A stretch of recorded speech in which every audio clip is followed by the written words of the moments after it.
हम कहते हैं कि गुनहगारी बंद होनी चाहिए, भ्रष्टाचार बंद होना चाहिए, लड़कियों पर होने वाले अत्याचार बंद होने चाहिए, गरीबों को न्याय मिलना चाहिए, छत्रपति शासन आना चाहिए। लेकिन जब कोई सच्चा और नेक ईमानदार इंसान इस भ्रष्ट सिस्टम के खिलाफ छाती तान कर हिम्मत और हौसले के साथ खड़ा होता है तो हम उसका साथ देने में भी पीछे हटते हैं और आशा करते हैं एक भ्रष्टाचार मुक्त और गुनहगारी मुक्त भारत।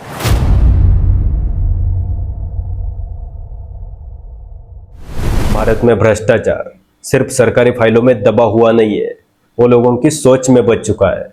यहाँ चोरी करने वाला आदमी समाज में इज्जत पाता है और सच और ईमानदारी से काम करने वाला आदमी या तो बुरी तरह से मारा जाता है या मानसिक रूप से खत्म कर दिया जाता है। रिंकू सिंह राय इसी एक काले सच की कहानी है जिसे देश देखना नहीं चाहता। रिंकू सिंह राय कोई बड़े नेता नहीं है, न कोई बड़े खानदान से, वो तो बस एक सामान्य परिवार से निकलकर ईमानदारी और अपनी मेहनत के दम पर सरकारी अधिकारी बने। उनके पास न कोई सत्ता थी, न कोई गुंडों की फौज, बस एक चीज थी, वो थी ईमानदारी। और आज इस देश में सबसे ज्यादा कुचली जाने वाली चीज अगर कोई है तो वो है ईमानदारी। साल था 2008। उत्तर प्रदेश का समाज कल्याण विभाग ऊपर से देखने पर सब सामान्य लग रहा था। सरकारी फाइलें चल रही थी, छात्रवृत्ति बांटी जा रही थी, योजनाओं के एडवर्टाइज छप रहे थे, लेकिन अंदर ही अंदर गरीब छात्रों के भविष्य को लूटा जा रहा था। रिंकू सिंह राय उस समय समाज कल्याण अधिकारी के रूप में काम कर रहे थे। उनकी जिम्मेदारी थी यह देखना कि गरीब, दलित और पिछड़े समाज के छात्रों तक छात्रवृत्ति का पैसा सही तरह से पहुंचे। लेकिन जब उन्होंने रिकॉर्ड्स देखना शुरू किया तो उन्हें कई ऐसी चीजें दिखी जो असामान्य थी। कई कॉलेजेस ऐसे थे जिनमें छात्र मौजूद नहीं थे लेकिन छात्रवृत्ति जारी हो रही थी। कई नाम फर्जी थे। कई संस्थानों में वास्तविक छात्रों की संख्या से कई गुना ज्यादा रिकॉर्ड दिखाया जा रहा था, यानी गरीब बच्चों के नाम पर करोड़ों रुपए का खेल चल रहा था। अब सोचिए, कोई सामान्य अधिकारी होता तो क्या करता? फाइल बंद करता, चुप बैठता या हिस्सा लेता। लेकिन रिंकू सिंह ने ऐसा नहीं किया। उन्होंने इस चल रहे भ्रष्टाचार को उखाड़ फेंकने के लिए उन फर्जी संस्थाओं की सूची बनाई, रिपोर्ट्स तैयार किए, ऊपर तक शिकायतें पहुंचाई और इन भ्रष्टाचारियों के खिलाफ डट के खड़े रहे। और यही से उनके जीवन में असली खतरा शुरू हुआ, क्योंकि भ्रष्टाचार सिर्फ कुछ लोगों का धंधा नहीं बल्कि उसमें कई स्तरों पर लोग जुड़े होते हैं। जब पैसा करोड़ों में हो तो सच बोलने वाला इंसान बहुत लोगों की आंखों में कांटा बनकर चुभने लगता है। धीरे धीरे उन पर दबाव बढ़ने लगा। उन्हें समझाने की कोशिश हुई लेकिन उन्होंने अपना ईमान नहीं बेचा। और फिर आया 26 मार्च 2009। यह तारीख सिर्फ उन पर एक हमला नहीं थी, यह उस सिस्टम का चेहरा था जो ईमानदार इंसान उनसे नफरत करता है। रिंकू सिंह राय बैडमिंटन खेल रहे थे, तभी अचानक से कुछ लोग मोटरसाइकिल पर आए और उन्होंने अंधाधुंध गोलियां बरसाई। रिंकू सिंह के चेहरे पर और सर पर करीबन 7 गोलियां लगी। उनका चेहरा बुरी तरह से घायल हुआ। एक आंख की रोशनी चली गई, एक कान से सुनाई देना बंद हुआ। हमलावर उन्हें खत्म ही करना चाहते थे, इसलिए उन्होंने गोलियां सर और चेहरे पर मारी। एक सरकारी अधिकारी जिसने सिर्फ गरीबों का पैसा बचाने की कोशिश की, वो खून से लथपथ सड़क पर पड़ा था। इतनी गोलियां लगने के बावजूद भी नियति ने उन्हें फिर से एक नई जिंदगी की उम्मीद दी। हमले के बाद भी रिंकू सिंह ने हार नहीं मानी।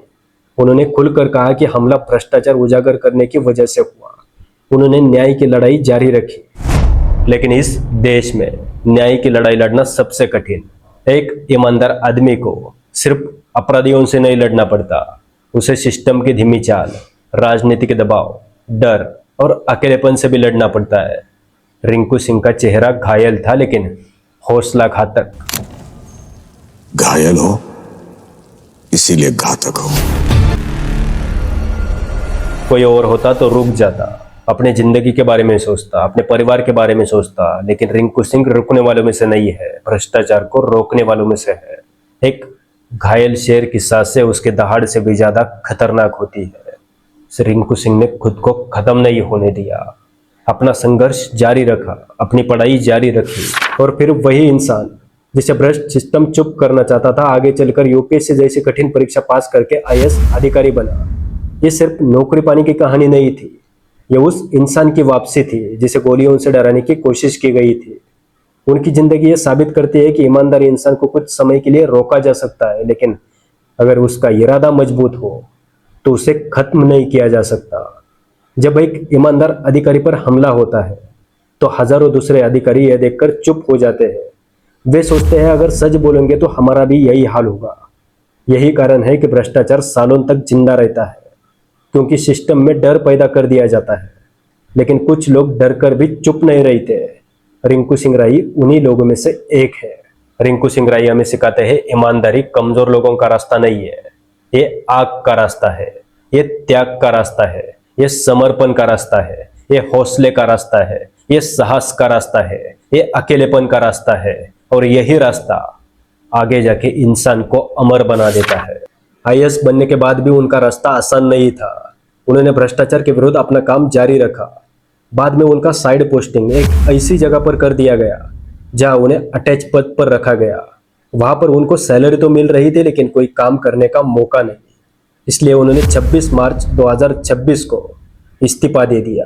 जिस पद को पाने के लिए आज लाखों स्टूडेंट दिन रात मेहनत करते हैं लेकिन सफल नहीं हो पाते, उस पद को रिंकू सिंह राय ने सिर्फ इसलिए छोड़ा कि उनको वहां पर सैलरी तो मिल रही थी लेकिन काम की जिम्मेदारी नहीं।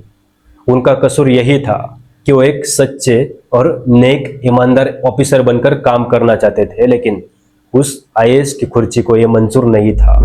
अब इस नौकरी को पाने का प्रोसेस जितना लंबा होता है उतना ही इसको छोड़ने का। उनका रेजिग्नेशन लेटर केंद्र सरकार तक जाता है और केंद्र सरकार पहले अधिकारी को रिजाइन देने की वजह पूछती है और अधिकारी के साथ कंसल्टेशन रखती है, उनकी शिकायतें सुनती है और बाद में इस्तीफा मंजूर करती है। हालांकि 28 अप्रैल 2026 को रिंकू सिंह ने अपना इस्तीफा वापस ले लिया है। हम कहते हैं कि गुनहगारी बंद होनी चाहिए, भ्रष्टाचार बंद होना चाहिए, लड़कियों पर होने वाले अत्याचार बंद होने चाहिए, गरीबों को न्याय मिलना चाहिए, छत्रपति शासन आना चाहिए। लेकिन जब कोई सच्चा और नेक ईमानदार इंसान इस भ्रष्ट सिस्टम के खिलाफ छाती तान कर हिम्मत और हौसले के साथ खड़ा होता है तो हम उसका साथ देने में भी पीछे हटते हैं और आशा करते हैं एक भ्रष्टाचार मुक्त और गुनहगारी मुक्त भारत की। रिंकू सिंह राय को क्या जरूरत पड़ी इस भ्रष्ट सिस्टम के खिलाफ खड़े होने की, अपनी सुखद भरी जिंदगी खतरे में डालने की। एक आईएएस पद की नौकरी मिली, अपने परिवार के साथ रहते, ऐशो आराम करते, एक वीआईपी की तरह जिंदगी जीते। लेकिन नहीं, उन्होंने अपना परिवार तो इस भारत माँ को माना है। ठान तो उन्होंने इस भारत देश की मिट्टी को भ्रष्टाचार मुक्त करने के लिए।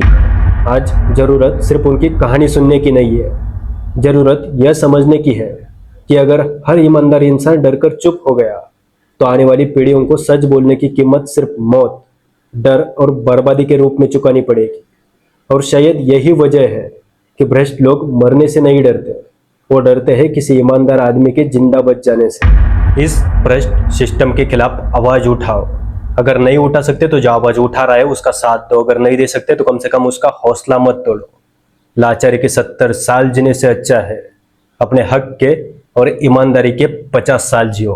आखिरकार मरना तो सबको है, लेकिन यादगार मरो।